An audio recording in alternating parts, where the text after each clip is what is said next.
Imagine being born into a world of unimaginable wealth and privilege. Grand palaces, fleets of luxury cars, and a lifestyle of opulence beyond most people's wildest dreams. Such is the gilded existence of Princess Aminah, the only daughter of the immensely rich Sultan of Johor. Born in 1986, Princess Aminah's early life was the epitome of a real-life fairy tale. As the cherished princess of the royal family of Johor, one of the most prominent royal houses in Malaysia, no expense was spared in giving her the finest upbringing. Her father, Sultan Ibrahim Ismail, presides over a vast business empire spanning real estate, telecommunications, oil and gas. With an estimated net worth of $5.7 billion, he reigns as not just royalty in title, but as one of Asia's wealthiest monarchs. Growing up ensconced in palatial surroundings and doted on by an army of staff, Princess Aminah received a top-notch education, first at the elite Australian International School in Singapore, and later graduating with a degree in economics. But while groomed to one day play a key role in the family's commercial ventures, the young princess had ambitions of her own. At the tender age of 21, Princess Aminah boldly launched her own cosmetics company, Luvins. In an inspired move, the princess herself became the captivating face of the brand in its advertising campaigns.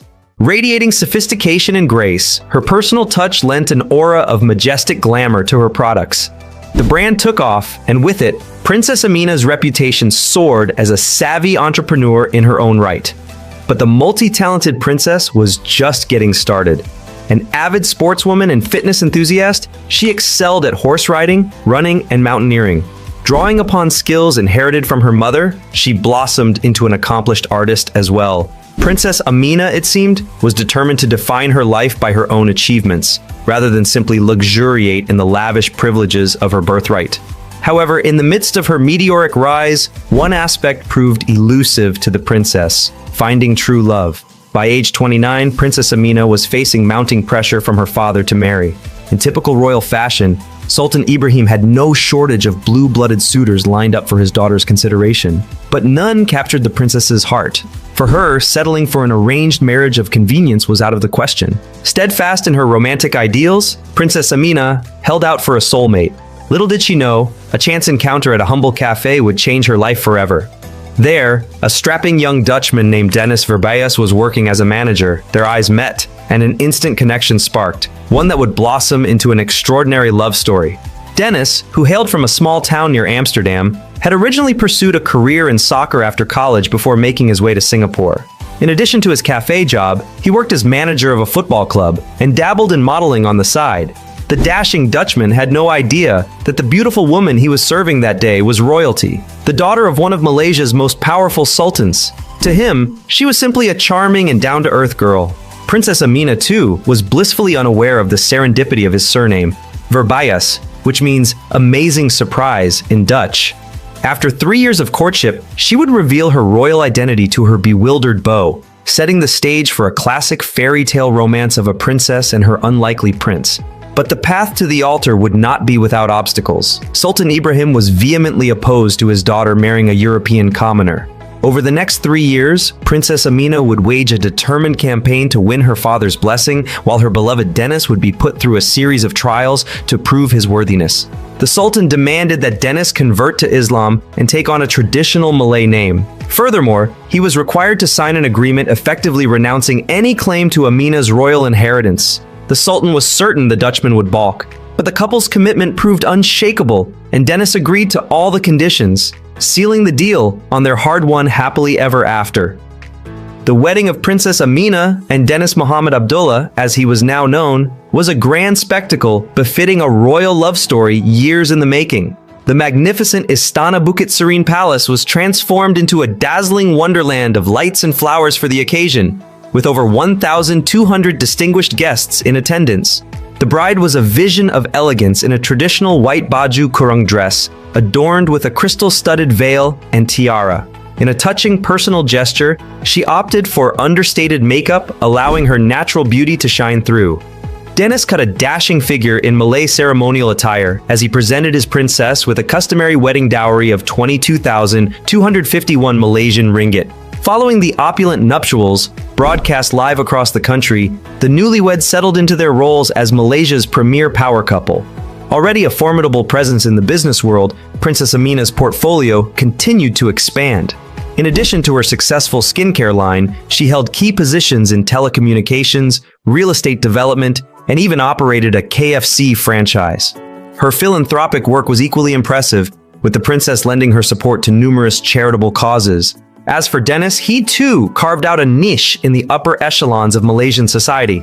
Taking up leadership positions in property development and investment, his net worth, though undisclosed, was assumed to be substantial through his ties to his wife. The couple became celebrated fixtures on the social scene, turning heads at galas with their striking good looks and palpable devotion to one another. But perhaps the most remarkable aspect of Princess Aminah's fairy tale life is how she leveraged her privilege into purpose. Beyond the glitz and glamour, the princess emerged as a role model for young women across Malaysia and beyond. Her story is one of quiet determination, of staying true to one's heart and forging an identity beyond the gilded cage of royalty. In an era where monarchies are often seen as antiquated institutions, Princess Aminah stood as a thoroughly modern royal, as much a savvy businesswoman and philanthropist as a demure figurehead. That she managed to balance these roles while also prioritizing love and family was a proof to her strength of character. Of course, none of Princess Aminah's achievements would have been possible without the immense wealth and status she was born into. In that sense, her life is a study in contrasts. A woman of immense privilege who nonetheless strove to create her own legacy. Her story invites us to ponder the obligations and opportunities that come with being born into a world of almost unfathomable riches.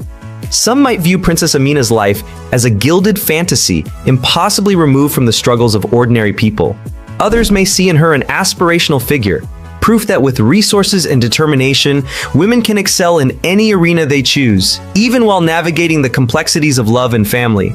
Princess Aminah's trillionaire life reminds us that regardless of circumstances, we all seek love, purpose, and the chance to make a difference. Her modern fairy tale challenges us to see beyond wealth to what truly matters. In a world of increasing inequality, Princess Aminah exemplifies how privilege combined with compassion can achieve great good. As she continues to impact society, her legacy will be one not just of immense wealth, but of a meaningful life well lived, the epitome of a true princess. In the tiny Southeast Asian Sultanate of Brunei, in the grand halls of the Istana Nurul Iman Palace, a baby girl takes her first breath. Little does she know that her life will be one of unparalleled privilege and prestige. This is Princess Hafizah Sururul Bolkiah, the daughter of Sultan Hassan al-Bolkiah, the absolute monarch of Brunei and one of the world's richest individuals. Growing up in the lap of luxury, the young princess wants for nothing. She and her siblings enjoy an upbringing that most can only dream of.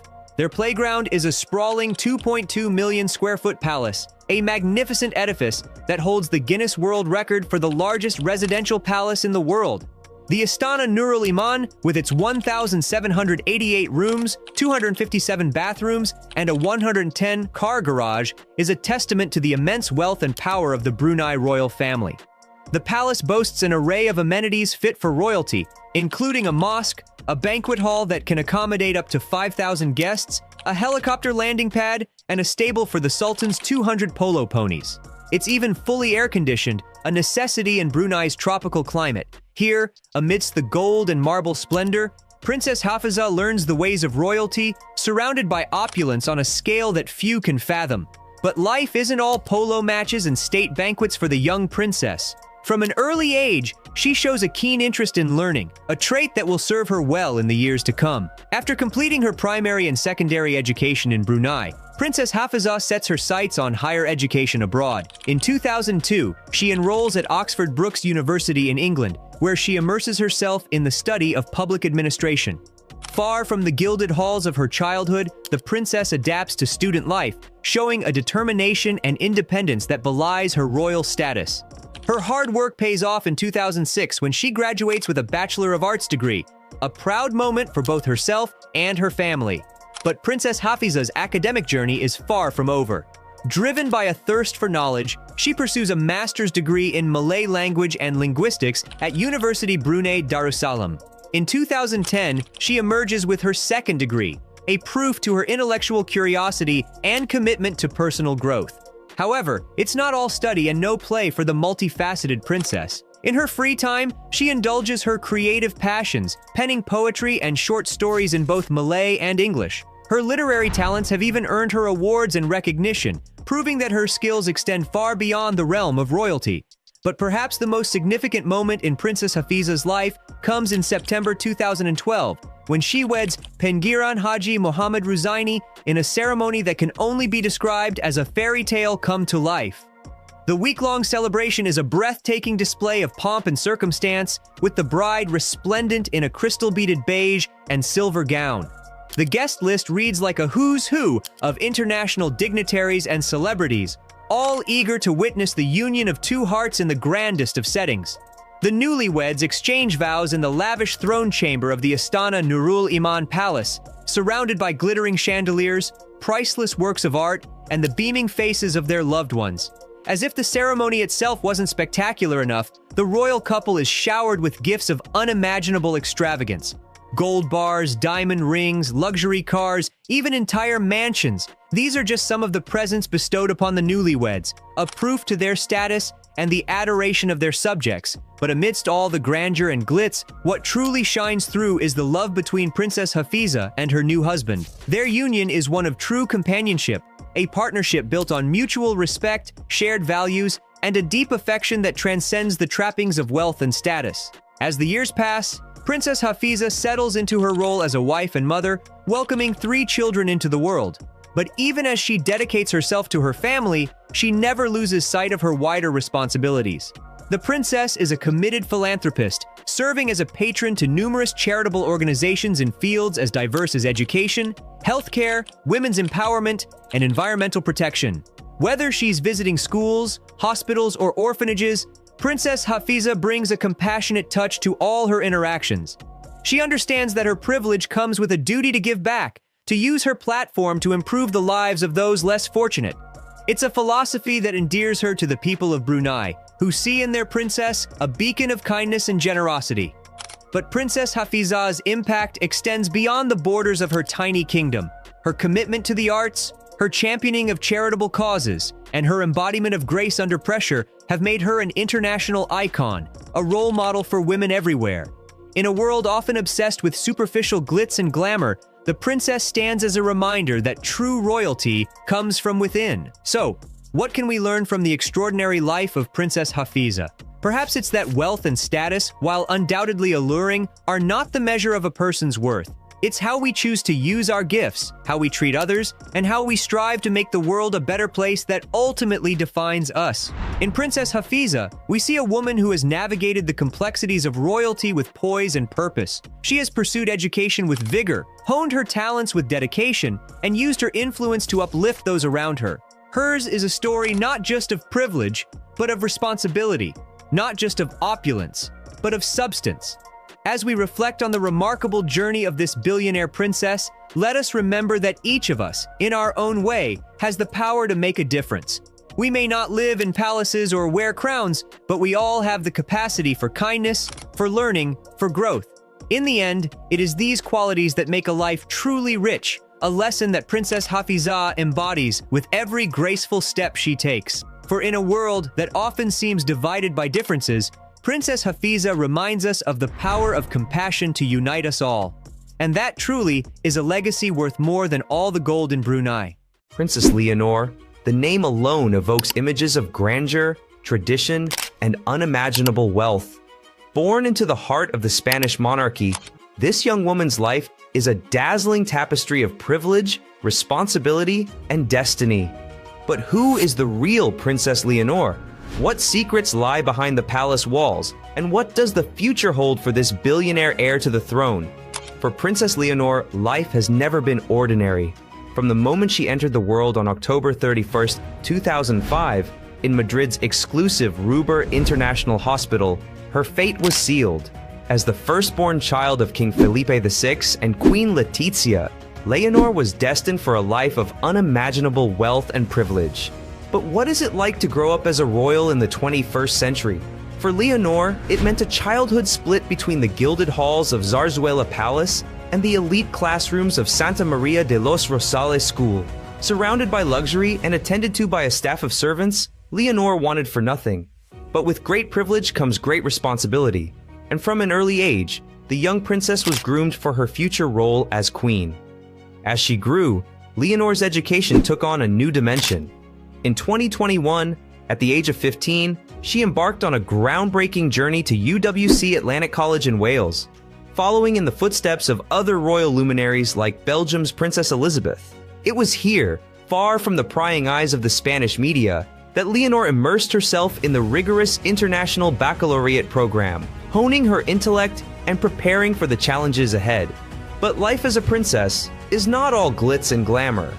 For Leonore, the weight of the crown is a constant presence, a reminder of the duties and sacrifices that come with being born into royalty.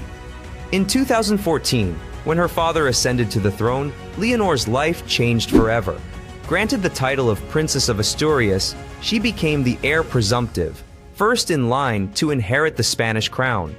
At the tender age of 9, Leonore stepped into the spotlight, her every move scrutinized and dissected by a nation eager for a glimpse of their future queen.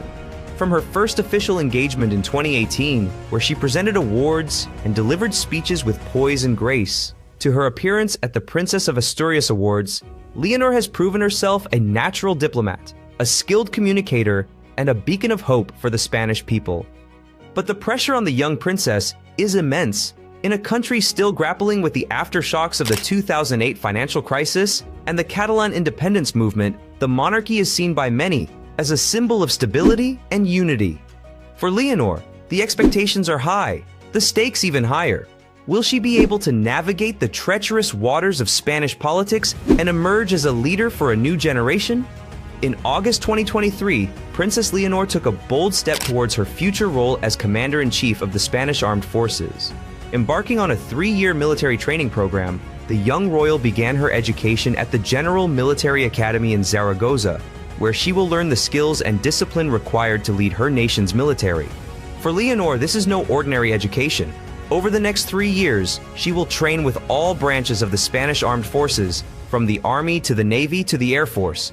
She will learn to shoot, to navigate, to lead troops into battle. She will push herself to the limits of her physical and mental endurance, all in service of her country and her crown. But the military is not just a rite of passage for Leonore. It is a profound commitment to her future role as queen, a symbol of her dedication to the Spanish people and her willingness to serve. In a ceremony steeped in tradition and solemnity, Leonore swore allegiance to the Spanish flag, pledging her life and her honor to the defense of her nation. But who is the real Princess Leonore, the girl behind the crown? Despite her royal pedigree and her billionaire lifestyle, Leonore is in many ways a typical teenager. She enjoys sports like sailing and gymnastics, and shares a close bond with her younger sister, Infanta Sofia. But Leonore is also a deeply private person, her public image carefully managed by the royal household. In a world where every move is scrutinized and every word dissected, Leonore has learned to guard her emotions, to present a flawless facade to the world. Yet those who know her speak of a young woman of intelligence, compassion, and quiet strength. Fluent in Spanish, English, and with a working knowledge of Arabic and Mandarin, Leonore is a true global citizen, a princess for the 21st century. As Princess Leonore navigates the challenges of her royal duties and military training, the eyes of a nation remain fixed on her every move. For many Spaniards, Leonore represents a beacon of hope and renewal, a chance to breathe new life into a monarchy tested by scandal and controversy. But what kind of queen will Leonore be, and how will she shape the future of Spain? Will she embrace the traditional role of the monarch, a figurehead and symbol of national unity?